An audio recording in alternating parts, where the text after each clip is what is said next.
ಅಲ್ಲ ಬರೀ water sports water Kabini back waters ಅಲ್ಲಿ ವಾಟರ್ ಸ್ಪೋರ್ಟ್ಸ್ ಸ್ಟಾರ್ಟ್ ಮಾಡೋಕ್ಕೆ ಜಂಗಲ್ ಲಾಡ್ಜಸ್ಗೆ ಪರ್ಮಿಷನ್ ಕೊಟ್ಟಿದೆ.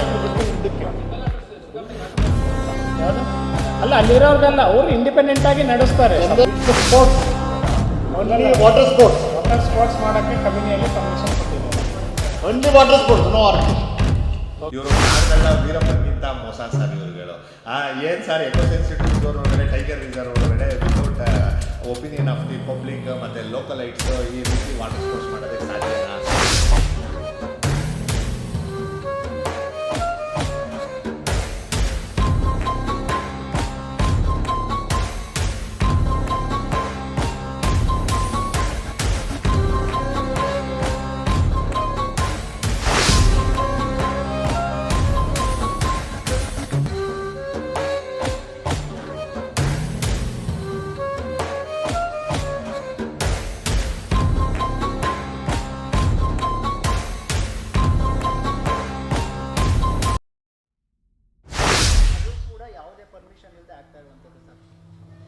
ನನಗೆ ಮಾಹಿತಿ ಕೊಡಿ, ನೆಕ್ಸ್ಟ್ ಟೈಮ್ ಬರೋಕ್ಕೆ ಪಟ್ಟಿ ಮಾಡಿ ಮಾಹಿತಿ ಕೊಡಿ, ಅದನ್ನು ಚರ್ಚೆ ಮಾಡಿ.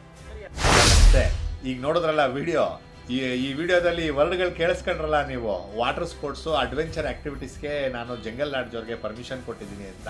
ಏನು ಇವ್ರುಗಳೆಲ್ಲ ಹೇಳ್ತವ್ರೆ ಸರ್, ರಾಜಕಾರಣಿಗಳು ಅಧಿಕಾರಿಗಳು ನಮ್ಮ ಕರ್ನಾಟಕದಲ್ಲಿ ಏನು ನೀವು ನೋಡ್ತಾ ಇದ್ದೀರಾ ಈ ರೀತಿಯ ವಾಟರ್ ಸ್ಪೋರ್ಟ್ಸು ಅಡ್ವೆಂಚರ್ ಆ್ಯಕ್ಟಿವಿಟೀಸ್ನ ಎಕೋ ಸೆನ್ಸಿಟಿವ್ ಝೋನ್ ಒಳಗಡೆ ಟೈಗರ್ ರಿಸರ್ವ್ ಏರಿಯಾ ಒಳಗಡೆ ಫಾರೆಸ್ಟ್ ನಾಗರೋಳೆ ಮತ್ತು ಬಂಡೀಪುರಕ್ಕೆ ಹೊಂದ್ಕೊಂಡಿರೋಂಥ ಕಬಿನಿ ಬ್ಯಾಕ್ ವಾಟರಲ್ಲಿ ಮಾಡ್ತೀನಿ, HFL ಲಿಮಿಟ್ಸ್ಗಳನ್ನ ವೈಲೇಟ್ ಮಾಡಿಬಿಟ್ಟು ನಾನು ಸ್ಪೋರ್ಟ್ಸ್ ಆ್ಯಕ್ಟಿವಿಟೀಸ್ನ ಮಾಡ್ತೀನಿ ಅಂತೆಲ್ಲ ಹೇಳ್ತಾರಲ್ಲ ಇವರು. ಕಾಡುಗಳ ವೀರಪ್ಪನಿಗಿಂತ ಮೋಸ ಸರ್ ಇವ್ರುಗಳು.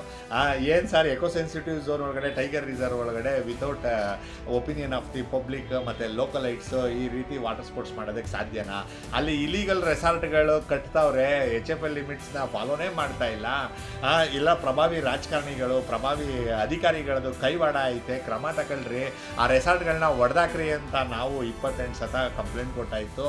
ಅಲ್ಲಿ ಮತ್ತೆ ಪದೇ ಅವ್ರಿಗೆ ಪ್ರೆಷರ್ ತಂದಿದ್ದು ಆಯಿತು. ಇವನ್ನೆಲ್ಲ ಬಿಟ್ಬಿಟ್ಟು ಈ ಯಾರು ಪ್ರಭಾವಿ ರಾಜಕಾರಣಿಗಳಿರ್ತಾರೆ, ರೆಸಾರ್ಟ್ಸ್ ಓನರ್ ಇರ್ತಾರೆ, ಅವ್ರಿಗೆ ಅನುಕೂಲ ಮಾಡೋದಕ್ಕೋಸ್ಕರನೇ ಈ ವಾಟರ್ ಸ್ಪೋರ್ಟ್ಸ್ ಆ್ಯಕ್ಟಿವಿಟೀಸ್ ನಡೀತಾ ಇರೋದು. ಇಲ್ಲಿ ಕಾವೇರಿ ಆರತಿ ಐತಲ್ಲ, ಕಾವೇರಿ ಆರತಿದು ಕಂಟಿನ್ಯೂಯೇಷನ್ ಪ್ರೋಗ್ರಾಮೇ ಇದು ಫ್ಯಾಂಟಸಿ ಪಾರ್ಕ್ನ ಮಾಡೋ ಉದ್ದೇಶದಿಂದ ಅಲ್ಲಿ ವಾಟರ್ ಸ್ಪೋರ್ಟ್ಸು ಮಣ್ಣು ಮಸಿ ಅಂತೆಲ್ಲ ಮಾಡ್ತಾವ್ರೆ. ಇದರಿಂದ ಈ ಜಲಚರಗಳಿಗೆ ಅಷ್ಟೇ ತೊಂದರೆ ಅಲ್ಲದೇನೆ ಕಾಡು ಸುತ್ತಮುತ್ತ ವಾಸಿಸಂತಹ ಆಡಿ ಜನಗಳಿಗೂ ತೊಂದರೆ ಇರೋದ್ರಿಂದ ಈಗ ನಾನು ನ್ಯಾಷನಲ್ ಗ್ರೀನ್ ಟ್ರಿಬ್ಯುನಲ್ಗೆ ಕಂಪ್ಲೇಂಟ್ ಕೊಟ್ಟಿದ್ದೀನಿ. ಸೊ ಅವ್ರು ಸುಮೋಟೋ ಕೇಸ್ನ ದಾಖಲಿಸ್ಬೇಕಂತ ಕೇಳ್ತಾ ಇದ್ದೀನಿ. ಸರ್ ಇದು ಭಯಂಕರ ಭಾಳ ಕೆಟ್ಟ ಜನಗಳು ಸರ್, ಇವರು ಬಗ್ಗೆ ಮಾತಾಡೋಕ್ಕೆ ಅಸಹ್ಯ ಆಯ್ತದೆ. ಅದು ಹೆಂಗೆ ಬನ್ಸ್ಕೊತದೆ ಸರ್, ಅಲ್ಲಿ ನೋಡ್ಬೋದು ನೀವು ಆ ವಿಡಿಯೋದಲ್ಲಿ ಆ DC ಮಾತಾಡೋಂಥದ್ದು, ಮಿನಿಸ್ಟ್ರು ಮಾತಾಡೋಂಥದ್ದು, ವಾಟರ್ ಸ್ಪೋರ್ಟ್ಸ್ ಆ್ಯಕ್ಟಿವಿಟೀಸ್ಗೆ ಅಡ್ವೆಂಚರ್ ಆ್ಯಕ್ಟಿವಿಟೀಸ್ಗೆ ನಾವು ಪರ್ಮಿಷನ್ ಕೊಡ್ತೀವಿ ಅಂತ ಹೇಳ್ತಾ ಇರೋದು. ಇಲ್ಲಿ ನೋಡ್ಬೋದು ಸರ್, ಅದೇ ವಾಟರ್ ಸ್ಪೋರ್ಟ್ಸ್ ಆ್ಯಕ್ಟಿವಿಟೀಸ್ ಮಾಡ್ತೀವಿ ಅಂತ ಹೇಳ್ತಾರೆ, ಅದ್ರ ಸುತ್ತಮುತ್ತ ಆಗಿರೋ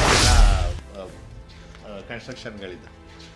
ಏನು ಸರ್ ಇದು ಬೃಹತ್ ಬಿಲ್ಡಿಂಗ್ ಸರ್, ಮೈಸೂರು ಅರಮನೆ ಇದ್ದಂಗೆ ಅವೇ ಸರ್ ಇವೆಲ್ಲನೂ. ಒಂದೊಂದು ರೆಸಾರ್ಟ್ಗಳೂ ಒಂದೊಂದು ರಾತ್ರಿ ಮಲ್ಗೆ ಎದ್ದೇಳ್ಬೇಕಂತಂದರೆ 30,000 ರೂಪಾಯಿ ಕೊಟ್ಬಿಟ್ಟು ಮೋಜು ಮಸ್ತಿ ಎಲ್ಲ ಎಣ್ಣೆ ಕುಡ್ಕೊಂಡು ಕ್ಲಬ್ಬು ಡ್ಯಾನ್ಸ್ ಆಡ್ಕೊಂಡು ಅಲ್ಲಿಂದ ಇಲ್ಲಿಂದೆಲ್ಲ ಹೊರಗಡೆ ಪ್ರವಾಸಿಗರನ್ನ ಅಟ್ರಾಕ್ಟ್ ಮಾಡ್ತಿರೋ ಅಂಥ ಕೇಂದ್ರಗಳು. ಇಲ್ಲೆಲ್ಲ ಪ್ರೈವೇಟ್ ಬೋಟ್ಗಳನ್ನ ಬಿಡ್ತಾರೆ, ಡ್ಯಾಮ್ ಜೊತೆಗೆ ತೊಂದರೆ ಇರೋಂಥದ್ದು. ಇಲ್ಲಿ ಅರಣ್ಯ ಪ್ರದೇಶದಲ್ಲಿ ರೈತ ಏನಾದ್ರೂ ಸಣ್ಣ ಪುಟ್ಟ ಮಾಡಿದ್ರೆ ಫಾರೆಸ್ಟ್ ಡಿಪಾರ್ಟ್ಮೆಂಟ್ ಅವ್ರು ಬಂದು ಆ ಕಟ್ಟಡನ ಹೊಡೆದಾಕ್ತಾರೆ. ಇಷ್ಟೆಲ್ಲ ದೊಡ್ಡ ಬೃಹತ್ ಕಟ್ಟಡಗಳಾಯ್ತವೆ. ಈಗ ಇದಕ್ಕೆ ಗಾಯದ ಮೇಲೆ ಬರೆ ಅಂದಂಗೆ ಈ ವಾಟರ್ ಸ್ಪೋರ್ಟ್ಸ್ ಆ್ಯಕ್ಟಿವಿಟೀಸ್ನ ಮಾಡ್ತೀವಿ, ಅಡ್ವೆಂಚರ್ ಪ್ರೋಗ್ರಾಮ್ಗಳನ್ನ ಮಾಡ್ತೀವಿ ಅಂತ ಹೇಳ್ತಿರೋದು. ಆ ಮಿನಿಸ್ಟ್ರು ಮಧ್ಯದಲ್ಲಿ ಆ DC ಮಾತಾಡೋದು, ಆ DC ಮಾತಾಡ್ತಿದ್ರೆ ಇನ್ನೊಬ್ಬ ಮಿನಿಸ್ಟ್ರು ಬಾಯ್ ಕೊಡೋದು, ಎಲ್ಲ ಇದಕ್ಕೆಲ್ಲ ನಮ್ಮ ವಿರೋಧ ಐತೆ. ಏನಾದರೂ ಇವ್ರು ಮಾಡ್ತೋ ಆದ ಕಾರ್ಯಕ್ರಮಗಳು ಅಂತ ಅಂದರೆ ನಾವು ನ್ಯಾಯಾಂಗ ಹೋರಾಟ ಮಾಡ್ತೀವಿ ಅನ್ನೋ ಎಚ್ಚರಿಕೆನ ಕೊಡ್ತಾ ಇದ್ದೀವಿ ಸರ್ ನಿಮ್ಮ ಮಾಧ್ಯಮದಿಂದ.